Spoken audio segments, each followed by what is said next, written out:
Field service category has come a long way. It has become as big as your CRM category. So, which are the top 10 field service systems in 2024? That's what we are going to discuss in this video. So, let's dive in.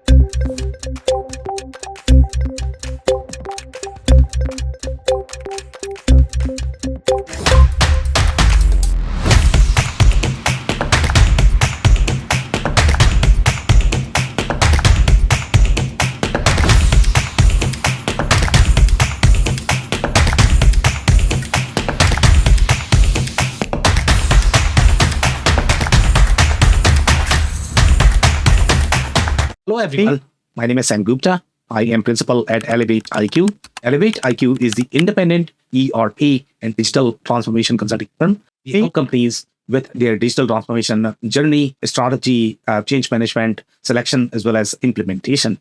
On that note, let's go back to today's topic, which is going to be your top 10 field service systems in 2024. Before we look at the list, let's define what is a field service category. In general, this is going to be a best of breed system. It is going to be a siloed system. In general, you require this siloed system. The reason for that is because sometimes those field service processes need to be disconnected from your core processes because field service need to move fast. They are going to be on devices that might not be able to move the whole data model as part of one transaction. The reason for that is because your transactions are going to be slower. And if you're going to be in the field and your Wi-Fi connectivity is not going to be as high, you require the process to be truncated. And then whatever backend processes that you need to have, you can do that later on. And that's why you have so many different field service systems in the market. Field service systems now also sort of correlate with your CRM category. So you are going to have businesses that are primarily field service in nature. The only thing that they do is field service. For those businesses, the field service systems are going to act as more of the CRM, where they would require integration with a lot of different systems. So this is going to be integration. For example, let's say if you are a field service contractor for Home Depot, then Home Depot is going to supply you leads, and those leads are going to come to your field service system. And the reason for that is because you are doing your quoting, estimating, etc. as part of that. You might also have payment processes that you need to have as part of your field system. So, for example, let's say if you are in very residential centric spaces, whether you are in the insurance verticals where you are doing your forms, approval, etc., and then you are trying to get them to pay on the field itself, in those cases, you are probably going to require payment capabilities. So now your field service system is going to act more as your point of sale system. And then finally, you are also going to have correlation with your CAT system because in general, let's say if you are in oil and gas, and if you are going to be in those industries that are going to be very deep into your industry 4.0, sometimes that overlap is going to be with your CAT system, engineering system, because you need to be able to serve these devices, you need to be able to collect the data, you need to monitor. So again, field service category cover a lot of different grounds, and it has a lot of different layers. And in 2024, if you look at field service suite, that has become as big as your CRM suite or your ERP suite. To compile this list, we consider several different variables, and that is going to be your product share, the acquisition strategy focused on that field service business model, the product roadmap, community ecosystem, win rate, technology strategy, as well as investors. So now let's look at the list.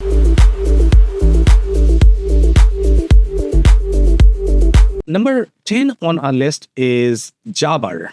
And Jobber is a very small system. This is going to be a system primarily on QuickBooks, and they are looking for their field service management solution where they can have these jobs. They should be able to serve these jobs. So for the most part, the approach that these smaller systems take is their data model is going to be very prescriptive. It's not going to be as connected with the other layers that you have.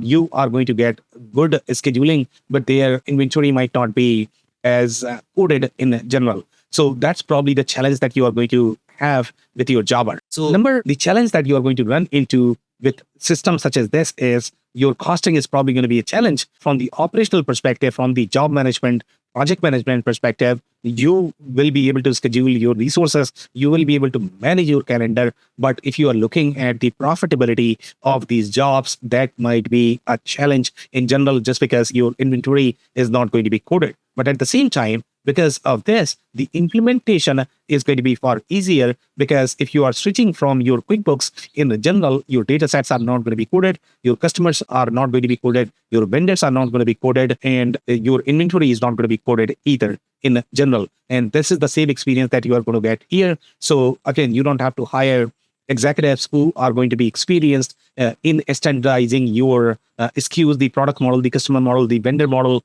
All of those is going to be a very heavy lift for companies that have not been on a formalized data model. So the other strength that you're looking at from the Java perspective is it's great for scheduling and great for timesheets, but the other operational processes, it might not be as great fit. The limitations that you're going to run into with Java is you are most likely going to have a lot of data integrity issues. And the reason for that is because your data is very fluid. It's not coded. So because of that, you will have data integrity issues. But again, this is more of the design choice. You are choosing the system because you don't want your implementation to be as expensive. And that's why they are not coding that. So again, these are very design focused constraints. You get one benefit or a couple of benefits. So in this particular case, you are going to get data integrity issues, but for the most part, you will be able to fix those. The reason for that is because, again, your data model is not tied.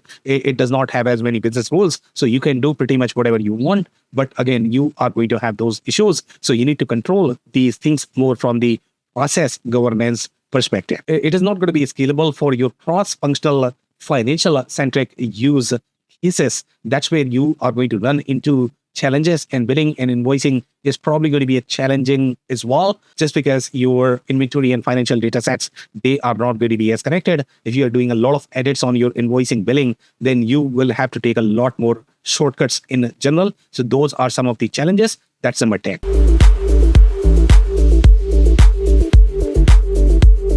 Number 9 on our list is Oracle Field Service. And Oracle Field Service is an enterprise-grade solution compared to your Jobber, which is a very introductory solution. So in general, Oracle Field Service is going to be a great fit for companies that are going to be on Oracle Cloud ERP, and the companies that are on Oracle Cloud ERP are going to be in a very enterprise, very large category.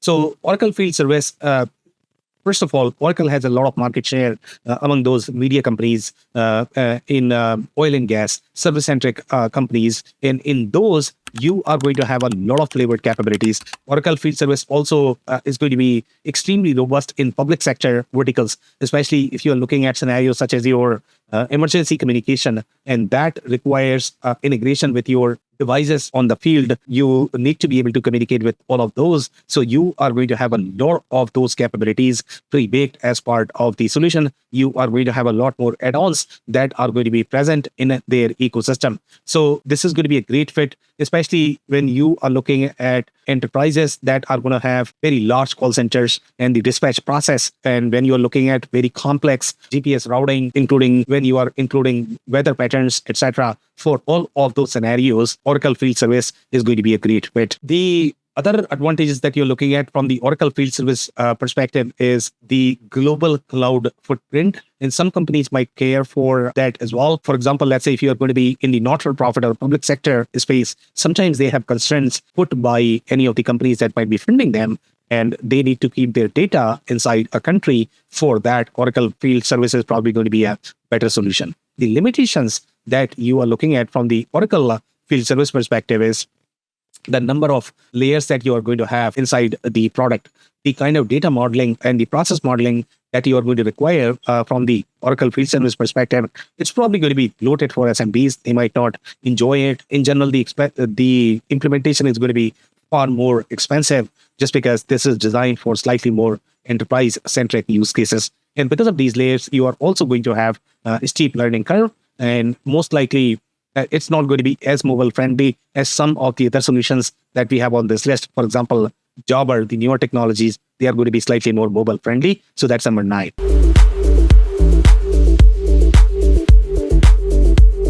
Number 8 on our list is ServiceNow Field Service Management.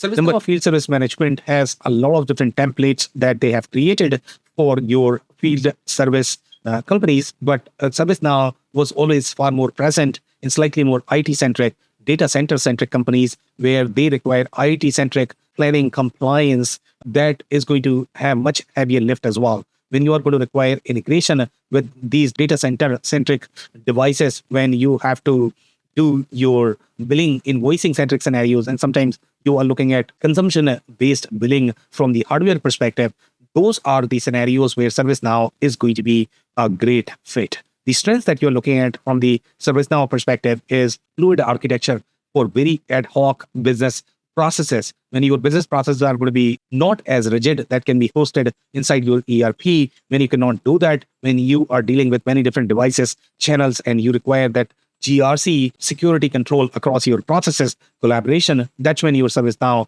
is going to be a great fit. The data model as well as the processes pre-populated for IT-centric businesses, they are going to enjoy a lot more just because, some of these compliance processes, they are going to be relevant in those industries. And it's going to be very mobile friendly just because the way the technology is built, it is very scalable. It is very scalable for mobile centric interfaces. It is going to be friendly for many different devices, whether you are integrating with your industry 4.0 devices or edge devices. For those technical scenarios, ServiceNow is going to be great. The limitations that you're looking for with ServiceNow is overly bloated IT data model for SMBs. They might not appreciate the overly complicated data model, the layers that you have to jump through to be able to navigate the ServiceNow field service business model. So it is great for enterprises, but it might not be as great for SMBs who are looking for slightly more simpler prescriptive processes, prescriptive interfaces. But again, those prescriptive interfaces are not going to be as scalable. So if you're looking for a scalable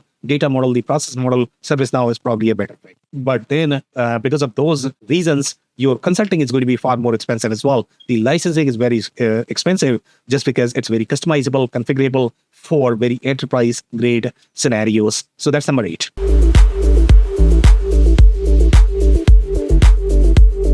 Now, number 7 on our list is Service Fusion. And Service Fusion is ideal for home services, SMBs, seeking suite capabilities with commerce and field service. So again, this is going to be a very similar product as your, this is going to be slightly bigger than your Jobber, but again, it's a very small product compared to some of the other solutions that we have reviewed so far. So the strength that you're looking at from the Service Fusion perspective is that it's a pre-integrated suite. It's going to be SMB friendly, but it might not be as customizable. It's going to be easy to set up and use just because it's a very prescriptive workflows, but your data sets might not be as integrated. You are going to have probably data integrity issues just because those data models may not be as coded as you are going to find with some of the other products. The limitations that you're looking at is that it's probably going to be glitchy. The users have reported that on many different review forums that the product is slightly glitchy and the support is not as great, especially after the acquisition. So this has been acquired by a commerce company. And when you are looking at those scenarios where you need to combine your commerce and field service, in those cases, you might get the commerce capabilities plus your field service capabilities from the same vendor that is going to be pre-integrated. In those cases, it could be a great fit. But then generally, we see these issues that whenever any company gets acquired by a private equity, they are not going to have as great support in general. So you might experience that as well. And seems like the approach that this private equity has taken, they are not willing to make updates to the product itself, or their goal is going to be to cash out everything from this product within next 4 to 5 years. And typically that is the time horizon that the majority of the smaller private equity companies have. They take that 4-year time horizon, and that is much shorter in general to be able to make any sort of updates to the technology. They are simply going to fix some of the defects and they are going to improve the marketing. So that's the approach that they have taken. And you might run into all of these issues with Service Fusion. The other issue that you need to keep in mind with Service Fusion is that anytime any company is going to be private equity owned, let's say after 4 years, if they are going to change hands, and then in those cases, what is going to happen is your support might change completely. They might kill some of the product offerings. So those are some of the considerations that you need to keep in mind. So that's number 7.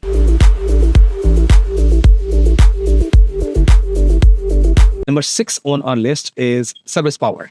And service power, one of the biggest strength that service power has is its scheduling component, which is enterprise grade. In fact, some of the other solutions on this list use enterprise grade scheduling. They have a patent for this particular technology. And the other unique layer that you're going to have with service power is that they have the managed service offering as well as part of their solution, meaning if you need to outsource your field service function completely, meaning the hiring, recruiting, retaining, communicating with your third-party vendors, and the talent is a huge problem in general in the field service spaces, the service power will be able to cover all of that along with providing technology to be able to support your field service processes. Number 6, other strengths that you're looking at from the service power perspective is the industry that it targets is very insurance centric. They are not as penetrated present in the home services spaces. The other solutions are going to be better fit there. But if you are going to be in the insurance market, this could be one of the few solutions that are really present there. And the final strength that we have is that they can manage both employed as well as third-party service providers as part of the same solution. The limitation that you're looking at from the service power perspective is that the ecosystem might not be as big as your service titan. They might be integrated far more with a lot more solutions in the market. And it's probably not going to be as complete suite as your service fusion. So that could be a limitation as well. And it's not necessarily for enterprises, even though the scheduling component is going to be great. But the overarching solution, the data layers, the process layers that you have with service power are not as detailed for enterprises. So that's number 6.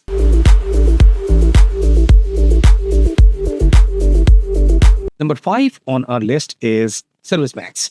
And ServiceMax is ideal for enterprises seeking native Salesforce platform with Industry 4.0 use cases. And ServiceMax, as of today, is owned by PTC. So if you are going to be in those Industry 4.0 scenarios where your field service component need to collaborate tighter with your CAT product or the PLM product, that's when your ServiceMax is going to be a great fit. When you have those Industry 4.0 scenarios to be able to talk to your edge devices, and you need to collect your data, and that you need to combine with your field service monitoring, etc. That's when your ServiceMax is going to be a great fit. ServiceMax is built on top of your Salesforce platform, but it does not have the same tightness that you are going to find with the Salesforce field service solution. And Salesforce has 2 different solutions that they like to present. So ServiceMax is not their go-to solution. Their go-to solution is going to be their own solution. But then in certain industries, ServiceMax is probably going to be a better fit just because of that alignment, the integration with those PTC offerings. So depending upon the industry, each of those could be a great fit. But if you're looking for slightly more Industry 4.0 capabilities as part of your solution, then ServiceMax may be a better fit. But con of that is going to be that the communication with the core Salesforce processes are not going to be as seamless you would find with your Salesforce native solution, or the one that they are selling right now as part of the Salesforce Field Service Cloud. The limitations that you have with ServiceMax is the communication challenges with your core Salesforce objects. So the process is not going to be as seamless as you would want, and it's probably not going to be SMB friendly, and the mobile capabilities are going to be limited as well. So that's number 5.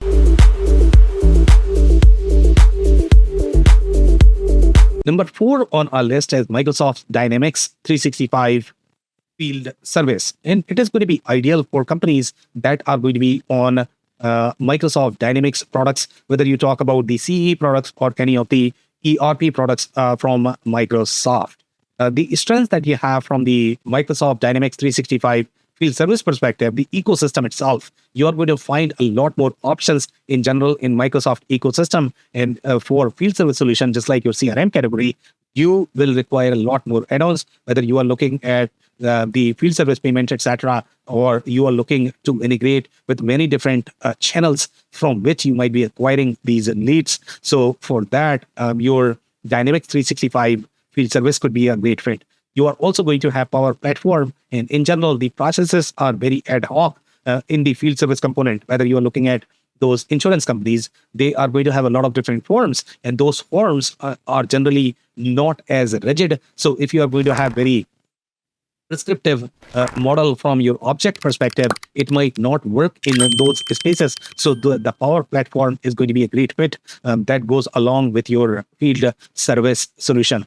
The other strength that you're looking at from the 365 field service solution perspective is its cloud native and extensibility for very custom workflows. If you want to customize it for your workflows, then that will be a huge plus. The limitations that you're looking at from this solution perspective is that it relies on a lot of different third-party add-ons. So your implementation risk is going to be there. Your vendor risk is going to be there. The implementation might be far more expensive. You probably would require a lot more IT expertise to be able to design the architecture. Even if these are going to be add-ons, you still have to figure out, okay, what is going to be the boundary of each of those add-ons, where each of the processes are going to be hosted, and how they are going to communicate with each other. And you need to vet all of these add-ons, whether they are going to work for your data, for your processes, or what changes do you need to make to be able to support your processes as well as data. So that is going to be a change management problem that you need to take care of with this solution. So that's number 4.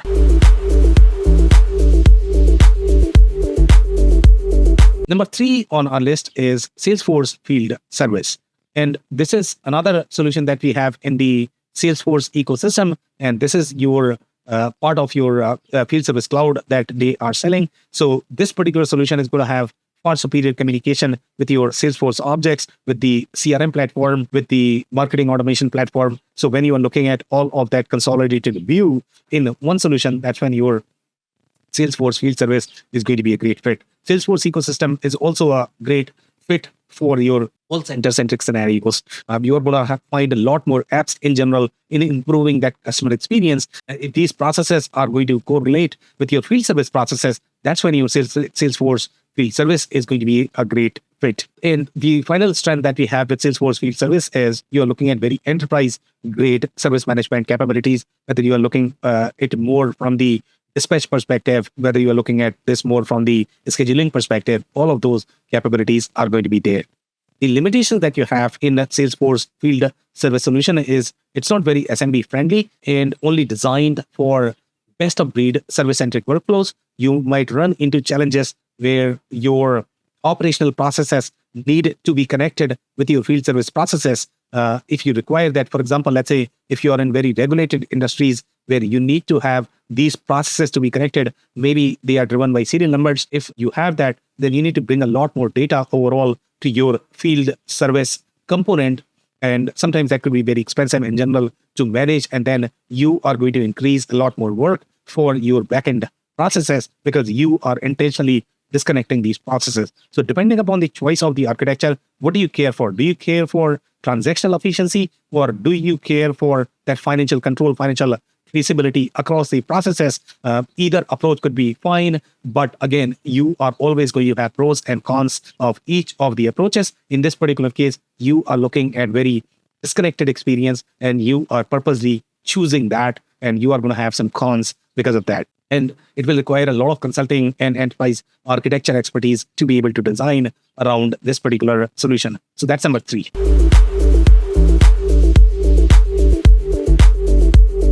Number 2 on our list is IFS Field Service Management solution. So now this is where you are going to get the best of both worlds, where you are going to have the field service capabilities that are going to be slightly more disconnected, but at the same time, you are also going to have this model tightly integrated with your ERP layers that is going to be pre-baked, provided by the same vendor. The challenge that you are going to run into with your Salesforce field service, that your customer-centric processes you can manage very well, but when you look at your backend operational processes, that's when you are going to have a lot of challenges with your Salesforce field service.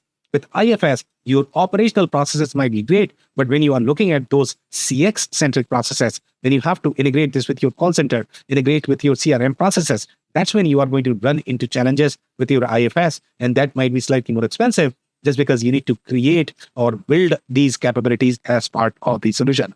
You are going to get probably all of those flavors that you are going to get with your service max offering, where you are correlating these processes with your industry 4.0 scenarios.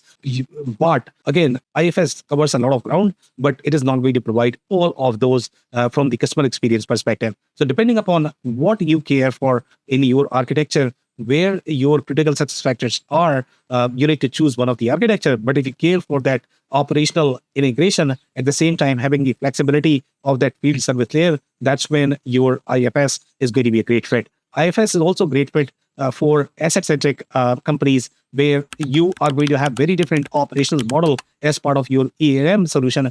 And generally, these things, for example, let's say if you are in very facility management-centric space, where you need to keep your tight correlation of the location with your inventory because you are doing maintenance there, that correlation generally does not reside inside your ERP. It is probably going to reside inside your EAM offering. For those scenarios, IFS could be a great fit, where you are looking at very tight alignment of field service, industry 4.0, EAM plus ERP. The other strength that you have with IFS is the technology is very cloud native, and this is going to be a must-have for the field service companies. And the scheduling component that they have, it has been proven for very large workloads, for Fortune 500 workloads. Sometimes IFS field service component is used with SAP and Oracle. So that's how proven it is for those enterprise grade scenarios when you are going to be scheduling the workload of 50,000 field service crews, internal, external, all of those complicated scenarios. IFS is going to be a great fit. The limitations that you're looking at from the IFS perspective is it might be overwhelming for SMBs. The amount of codings, the process codings, data codings that you're going to require, that might be very expensive for SMBs, and they might not appreciate the kind of layers that you are going to get with the solution.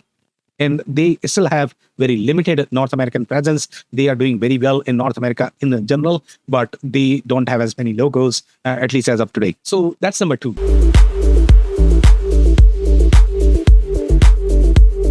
Now, the limit number 1 on our list is Service Titan. And Service Titan is ideal for SMBs, especially if they are going to be in residential services sector and they are looking for a solution that is going to be extremely friendly, does not require as expensive implementation, and it is going to have all of those connection points, especially from the CRM perspective, lead management perspective, and in general, in those field services businesses, this is probably going to be used as a CRM, and they have a lot of capabilities to be able to support that. Most companies in this sector are probably not going to use another CRM to be able to manage their CRM workflows. So the strengths that you're looking at from the Service Titan perspective is you're going to have a lot more pre-baked integration.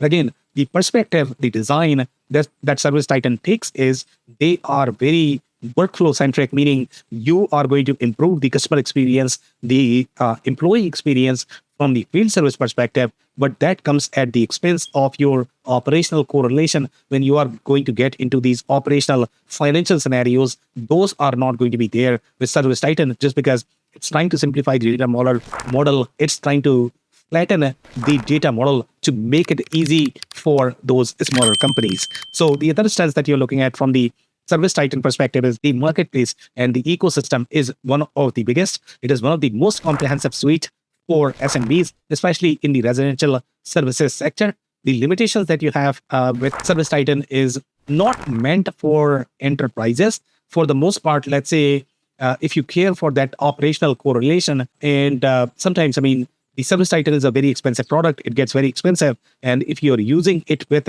some of the other products, for example, they are very well known in Sage Intacct ecosystem, just because Sage Intacct is a very strong financial system. And then on top of that, you are probably going to use Service Titan. So both of these solutions could be very expensive in general. So the licensing is going to be expensive, even though you are saving a little bit on the implementation, connectivity, integration. So again, you are always going to have pros and cons with these solutions. And the other limitation is it is limited to those best of breed scenarios where your field service need to be completely disconnected. If you care for that operational correlation with your ERP processes, that is probably going to be a challenge in general with service titan, and only fit for residential services. It might not be as best fit or as well adopted in other industries. For example, let's say if you look at insurance or utility, energy, in those industries, it might not be as well adopted. So that's number one. If you enjoyed this video, we are going to publish a detailed article that is going to have much deeper intel. So you might want to check that. We publish these videos on a